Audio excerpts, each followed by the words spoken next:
एक बार जय हिंद, जय हिंद, जय हिंद, जय भारत।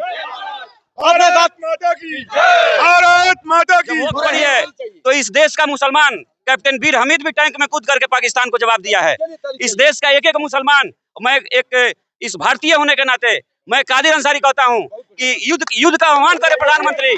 मैं जान देने को तैयार हूं पाकिस्तान से लड़ते हुए। नमस्कार, दुआ सलाम, जय श्री राम। मैं संजीव कुमार श्रीवास्तव अपने चैनल के माध्यम से अभी हम उपस्थित है सर नरकटियागंज के सब्जी मंडी में। और जैसा कि आप जानते हैं कि 22 तारीख को जो आतंकी हमला पहलगाम में हुआ था और किस कदर नरसंहार किया गया था आतंकियों के द्वारा, तो उसको लेके आज हमने यहाँ पे पब्लिक डिबेट, जो जनता डिबेट है, उसका आयोजन किया है। और शहर के जो भी लोग हैं, जो भी पब्लिक है, अभी यहाँ उपस्थित धीरे धीरे हो रहे हैं। अभी जो लोग यहाँ पे पहुंचे हुए हैं, उन लोगों से आज के लिए हम जानना चाहते हैं कि ये जो हमला हुआ है, उस हमला को लेके आपका क्या ओपिनियन है और आप सरकार से क्या कुछ मांग करते हैं। तो हमारे बंधु है, ये अभी पूछेंगे कि किस तरह से है यहाँ पे जो आप लोगों की मांग है, जो सरकार का जो यहाँ पे 5 जो ऑर्डर निकला हुआ है, जो बैठक में जो उन्होंने निकाला है बड़ी, उसको लेके क्या कुछ कह रहे हैं। तो सर देखिए, मैं आपको बता दूं कि 22 तारीख को जिस प्रकार से जो है निहत्थे लोगों का नरसंहार जो है आतंकवादियों को द्वारा कराया गया था, अभी हम लोग मौजूद हैं नरकटियागंज में। और आपको बता दें कि भारत सरकार लगातार जो है डिसीजन पर डिसीजन लेती चली जा रही है, लेकिन धरातल पे जो है उसका काम दिख नहीं रहा है। उसी को लेकर हमारे पास नरकटियागंज शहर के तमाम सारे वरिष्ठ लोग हैं। इनसे हम पहले जानेंगे, 1-2 सवाल का जवाब लेंगे और उसके बाद हम आप सभी को जनता से भी जानेंगे कि सरकार जो फैसला लेना चाहती है, आखिर वो डायरेक्टली जो है पाकिस्तान के ऊपर या फिर उन आतंकवादियों के ऊपर क्यों नहीं कटाक्ष कर पा रही है।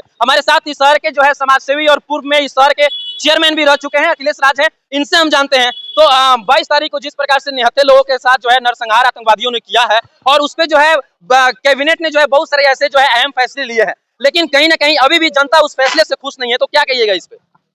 सबसे पहले तो मैं उन निहत्थे बेकसूर लोगों को जो हत्या किया है आतंकवादियों ने, उसके लिए भाव विह्वल होकर हम अपनी श्रद्धांजलि व्यक्त करते हैं।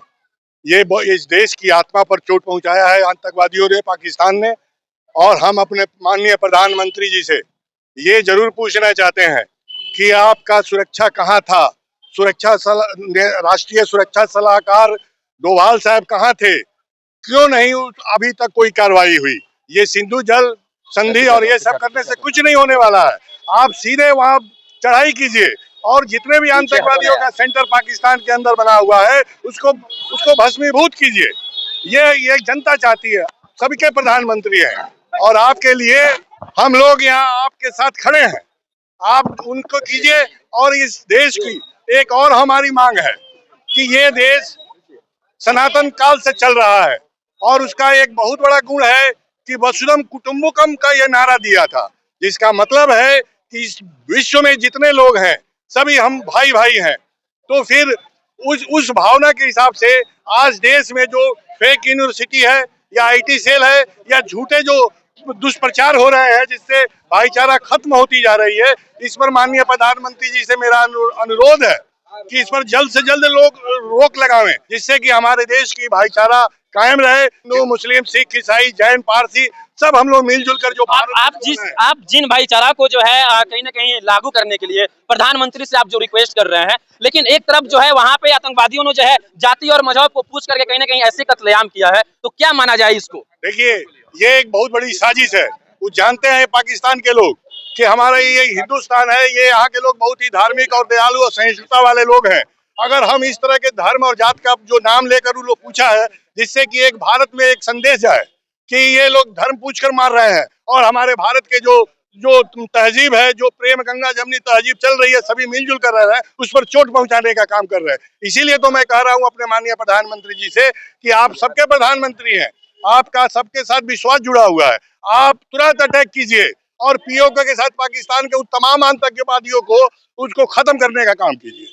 तो देखा आपने कि किस प्रकार सर ने कहा है कि तुरंत एक्शन लीजिए और इस कड़ा एक्शन लीजिए ताकि उन लोगों को सबक सिखाया जा सके। और देख सकते हैं हमारे समक्ष एक और व्यक्ति है और आपसे ये सवाल है कि जिस प्रकार आतंकियों ने हमला करने के पहले उनका जात पूछा और उसमें कलमा पढ़वाया गया और साथ के साथ उनका पैंट खोल के उनका जांच भी किया गया, तो इसको लेके, इस हमले को लेके आप कुछ क्या कहते हैं और देश के सरकार को क्या कुछ कहना चाहते हैं? सबसे पहला चीज ये है कि ये तो सबसे निंदनीय बात यह है कि किसी का जात पूछा जा रहा है इस भारत देश में।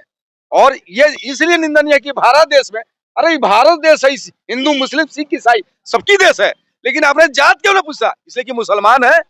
ये पाकिस्तान का बासी आप सिद्ध कर रहे हैं कि पाकिस्तान ही वहां है, इसलिए उसका जो है एक दिखाने वाला एक फर्ज निभा रहे हैं कि अगर कहीं से आपने इस चीज को, ये किसी का नाम अगर किसी अब्दुल से जुड़ा है, किसी अंसारी से जुड़ा है, किसी शेख से जुड़ा है, तो आपने उसका कत्ल करने का प्रयास कर रहा है। नहीं, जैसे कहा जा रहा है कि इस बार जो है हिंदू हो या मुस्लिम हो या सिख हो या ईसाई हो, ये सब के सब मिलके जो है आवाज उठा रहे हैं कि कहीं ना कहीं ये निंदनीय है। एकदम, मैंने इस बात को पहले कह चुका हूँ कि हिंदू मुस्लिम सिख ईसाई ये भारत है सबकी भाई, मैंने पहले कह चुका है।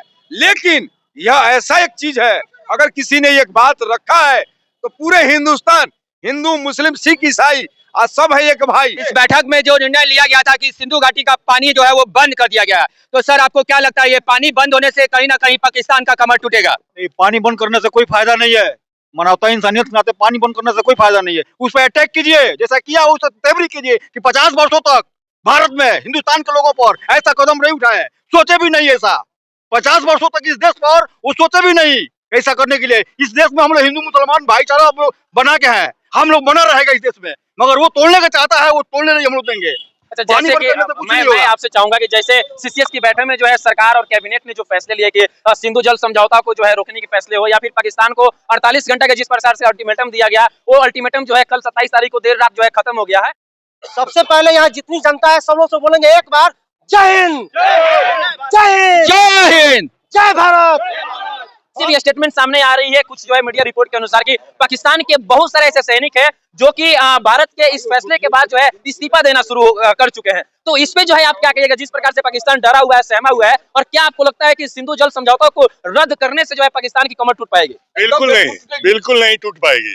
इसलिए कि जो सिंधु जल जो समझौता हुआ था 1960 में, तो उस वक्त भी ये बात आई थी, ये 6 नदियों का पानी उस सिंधु जल के साथ में नदियों से गुजरता है, बिना चिनाब ये सब जो है सतलज, तो ये जो पानी आप रोक नहीं सकते हैं। अगर रोकिएगा तो भारत के बहुत सारे शहरों का भारी नुकसान होगा, वो पानी आप रोक ही नहीं सकते हैं। तो अगर रोकने का भी प्रयास करेंगे तो उसके लिए एक बहुत बड़ा विश्लेषणों से बात करना होगा और 20 साल लगेंगे। अभी तो रुक गया है ना, अभी तो पानी रोका गया, डैम को बंद किया गया है। नहीं, आप बंद कर ही नहीं सकते हैं, अभी तो वहाँ छोड़ दिया गया पानी जिससे कि पाकिस्तान में बाढ़ आ गई है। अच्छा। आप रोक नहीं सकते हैं, अगर रोकिएगा तो सारे पहाड़ डैमेज हो जाएंगे। ये देखिए, ये एक राजनीतिक बात होती है कि हम उसको सजा दे रहे हैं, सजा इससे नहीं होगा। सजा जो जनता की मांग है, तो उन निहत्थे बेकसूरों की जो निर्मम हत्या की गई है, उसके लिए पाकिस्तान को एक ही उपाय है कि उस पर आक्रमण किया जाए, उसके तमाम आतंकवादी अड्डों को खत्म किया जाए, क्योंकि तभी हमारा देश सुरक्षित रह पाएगा और पाकिस्तान को सबक भारी से भारी मिलेगा। जैसा कि आप देख सकते हैं अभी हम बाजार के सब्जी मंडी में हैं, और जैसे कि बताया गया था कि आज हम जनता डिबेट में रहेंगे और जनता से सवाल पूछेंगे कि जो आतंकवादियों ने हमला किया है वो जांच पूछ के किया है और इसका क्या संदेश जाता है और सरकार का जो डिसीजन है वो कैसा है। हमारे समक्ष शहर के उप सभापति प्रतिनिधि संतोष राज जी है, तो इसको लेके आप क्या कहते हैं, इस आतंकी हमला को लेके क्या कहते हैं? पहले तो मैं बता दूं, पहलगांव में जो आतंकियों ने जो वहाँ पर आतंकी हमला किया है, मैं इसकी भर्त्सना करता हूँ और सरकार के द्वारा जल्द से जल्द इस पर पहल करके दोषियों को कड़ी से कड़ी सजा मिले, जैसे भी हो उसका सजा उसको जल्द से जल्द मिले, उसको अटैक तो किया जाए। जैसे कि मोदी जी ने कहा है कि जो भी यहाँ पे वीजा पे रह रहे हैं उन सबका वीजा कैंसिल किया जाता है और 48 घंटे के अंदर उस सबको भारत छोड़ के जाना पड़ेगा। लेकिन अभी देखा जा रहा है कि अभी कुछ लोग जो है यहाँ से पलायन हो रहे हैं, लेकिन जो घुसपैठिए हैं जो दूसरे देश से होकर अपने भारत में आए हैं, उन लोगों के लिए आप क्या कहिएगा? पहले से हम लोग का ये तंत्र पहले से बहुत बदला है और सरकार भी इसे पहल कर रही है, जरूर इसका निष्पादन होगा, बहुत जल्द इसका निष्पादन होगा। सर आप क्या कहते हैं इसको लेके? पहलगाम जो ये घटना हुई है वो काफी हम देशवासियों के लिए निंदनीय है। सबसे पहले मैं लोजपा परिवार की तरफ से उन लोगों को भावभीनी श्रद्धांजलि अर्पित करता हूं और मैं यह मानता हूं कि हमारे प्रधानमंत्री आदरणीय श्री नरेंद्र मोदी जो निर्णय लेंगे वो देश हित में लेंगे। पहले भी उन्होंने जितना निर्णय लिया वो देश हित में लिया और इसमें भी जो दोषी है उनको कहीं से भी बख्शा नहीं जाएगा। लेकिन हमारे समक्ष एक व्यक्ति है जो कि इस समझौता पे रोक लगाया गया है और उसको लेके आप क्या कहिएगा? बिल्कुल, ये सबसे पहली चीज यह है कि वैसे व्यक्ति को अगर जल जो रोका गया है, ये पाकिस्तान के लिए बहुत बड़ी पीसफुल है। जल ही नहीं, उसके लिए सारे चीज हिंदुस्तान से जाने वाले सब चीज रोक दिया जाएगा, सारे चीज हिंदुस्तान से जाने वाले चीज रोक दिया जाएगा। अगर वो नहीं मानता है, यह आतंकवादियों को प्रोत्साहन देता है, आतंकवादियों को अगर वो शरण देता है, तो उसको पूरे देश विश्व में उसको कहीं शरण देने के लिए पाकिस्तान को जगह नहीं दिया जाएगा। आपको बता दूं कि कल प्रधानमंत्री ने जो है मन की बात भी कही और आपको बता दें कि पूरे देशवासियों को प्रधानमंत्री की इस मन की बात जो है कहीं ना कहीं बहुत ही बेसब्री से इंतजार रहता है। हमारे साथ भाजपा के कुछ नेता लोग भी जो है जुड़ चुके हैं और देश पूछना चाहता है माननीय प्रधानमंत्री से, आखिर मन की बात जो है देश के सामने आप कब तक रखेंगे, धरातल पे जो है आप कब जो है पाकिस्तान को सबक सिखाएंगे। उसी क्वेश्चन को लेकर हमारे साथ जो है भाजपा के एक नेता जुड़ चुके हैं, राजेश जायसवाल, और इनसे हम जानते हैं सर मन की बात आखिर कब तक प्रधानमंत्री करेंगे, आखिर पाकिस्तान पे जो है क्यों नहीं अटैक क्यों नहीं किया जा रहा है, देश जो है जानना चाहता है, देश की जनता जानना चाहती है, क्या कुछ कहिएगा इस पे। मन की बात कार्यक्रम जो प्रधानमंत्री जी का सोच और सपना है वह इस कार्यक्रम में मन की बात नहीं हो रहा है। जी जी।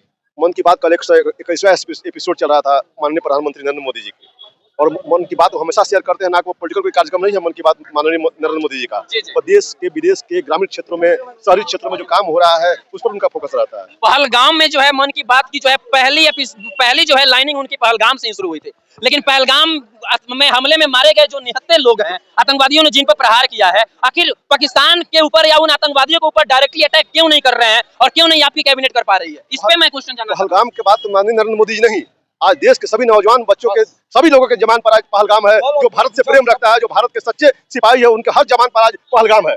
पहलगाम माननीय नरेंद्र मोदी के साथ साथ पूरे देशवासियों का ये पूरा मिशन है इस समय पहलगाम, और पहलगाम पर पार्टी काम कर रही है, सरकार भी काम कर रही है, लेकिन काम करने में थोड़ा समय लगता है। वह अंतर्राष्ट्रीय स्तर का मामला है वहाँ पर, लेकिन फिर भी माननीय नरेंद्र मोदी जी का जो काम होगा वह पूरा देश देखेगा, देश का अंतर्राष्ट्रीय स्तर पर काम होगा, उस पर कार्रवाई होगा, एकदम होगा, 100% होगा कार्रवाई। जैसा कि आप देख सकते हैं हमारे समक्ष एक और व्यक्ति अभी जस्ट आया है और ये कुछ कहना चाहते हैं इस आतंकी हमला को लेके कि जो पहलगाम में आतंकी हमला हुआ है वो बहुत ही निंदनीय है और जिस प्रकार कहा जा रहा है कि जांच पूछ के जो है उन पे हमला किया गया है, तो इसको लेके आप सरकार से क्या कुछ कहना चाहते हैं और अपनी बात क्या रखना चाहते हैं। देखिए, मैं प्रधानमंत्री जी से कहना चाहता हूं कि आज इसी डिबेट में आपको दिख गया कि हम लोग उन पहलगाम में हुए शहीदों के लिए खड़े हैं और मैं उनके चरणों में श्रद्धा सुमन अर्पित करता हूं कि जिन लोगों को जो है 79 लोगों को आतंकवादियों ने मार गिराया, वैसे लोगों की बात हो रही है और देश की सुरक्षा और पाकिस्तान को जवाब देने की बात हो रही है। हमारे साथी लोग ताली बजा रहे हैं, ये वक्त एक संवेदना है और मैं संवेदना व्यक्त करता हूँ और मैं बता देना चाहता हूं कि भारत के प्रधानमंत्री जरा सा भी संकोच नहीं करें, पूरा देश पूरा विपक्ष उनके साथ है और पाकिस्तान को कड़ा से कड़ा सबक सिखाएं कि आने वाले समय में पाकिस्तान की ये जरूरत ना हो, अगर वक्त पड़े तो पाकिस्तान धरती के नक्शे से पाकिस्तान का नामो निशान मिटा दें। जब वक्त पड़ी है तो इस देश का मुसलमान कैप्टन वीर हमीद भी टैंक में कूद करके पाकिस्तान को जवाब दिया है। इस देश का एक मुसलमान, मैं एक इस भारतीय होने के नाते मैं कादिर अंसारी कहता हूं कि युद्ध का आह्वान करे प्रधानमंत्री, मैं जान देने को तैयार हूं पाकिस्तान से लड़ते हुए, मैं अपने देश के लिए जान देने को तैयार हूं पाकिस्तान से लड़ने के लिए, लेकिन पाकिस्तान की ये बार की जरूरत ये बर्दाश्त करने के लायक नहीं है। प्रधानमंत्री किसी भी दल के हों, लेकिन वो हमारे प्रधानमंत्री हैं, उन पर भरोसा है, वो लड़े, पूरा विपक्ष उनके साथ है। देखा आपने कि ये सवाल पक्ष या विपक्ष का नहीं है, ये सवाल किसी बीजेपी कांग्रेस महागठबंधन का नहीं है। पहला सवाल है कि हम हिंदुस्तानी हैं और हिंदुस्तानी होने के नाते हमारा क्या कर्तव्य बनता है और सरकार के दिए हुए निर्देश से आप कितना सहमत हैं। सरकार जो निर्देश दी है तो ये सिर्फ लिखित में नहीं होना चाहिए, इस पर इम्प्लीमेंट भी होनी चाहिए, धरातल पे वो दिखनी चाहिए। जो भी प्रधानमंत्री स्टेप लिए हैं पाकिस्तान के विरुद्ध, उस स्टेप को जो है लागू करके दिखाएं। कोई भी बीजेपी पार्टी का अभी भारत में सरकार है और बीजेपी के एक नेता यहाँ पे हैं और इनसे हम बहुत कड़वा सवाल करने वाले हैं जो कि आप लोग भी सुनेंगे और उसका जवाब इनसे हमको चाहिए कि आज के टाइम में इतना ज्यादा घटना घटा और घटना घटने के मात्र 2 दिन बाद प्रधानमंत्री मोदी जी मधुबनी में पहुंच गए रैली करने के लिए। तो अब इनसे पूछना चाहते हैं कि मोदी जी पहले कश्मीर क्यों नहीं गए, उसके पहले बिहार में क्यों आ गए, बताइए। मोदी जी कश्मीर गए नहीं गए, ये कार्यक्रम जो बिहार में था वह प्रायोजित कार्यक्रम था, और घटना के तुरंत बाद देश के माननीय गृह मंत्री जी अमित शाह जी जाके पहलगाम गए और जाके सभी बारीकी वहां पर देखे किस तरह का घटना हुआ, और भारत के सेना उस काम के लिए एकदम एक्टिव है कि उसका जवाब दिया जाएगा तो दिया जाएगा। प्रधानमंत्री जी कार्यक्रम जो था वह बिहार में पराजित कार्यक्रम था। फिर ये वहां से भी जब कार्यक्रम शुरुआत हुआ उसके पहले उन शहीदों के प्रति श्रद्धांजलि अर्पित करने के बाद ही कार्यक्रम शुरू। आप देखे होंगे विनय जी, आप भी देखे होंगे कि कार्यक्रम। लेकिन देखिए, ये मेरा सवाल नहीं है, ये भारत की जनता का सवाल है, क्योंकि बार बार ये कहा जाता है, इतने भी नेता हो, चाहे बीजेपी को हो, कांग्रेस के हो, राजद को, एलजेपी को, चाहे किसी भी पार्टी के नेता हो, सिर्फ राजनीति करने के लिए नेतागिरी करते हैं।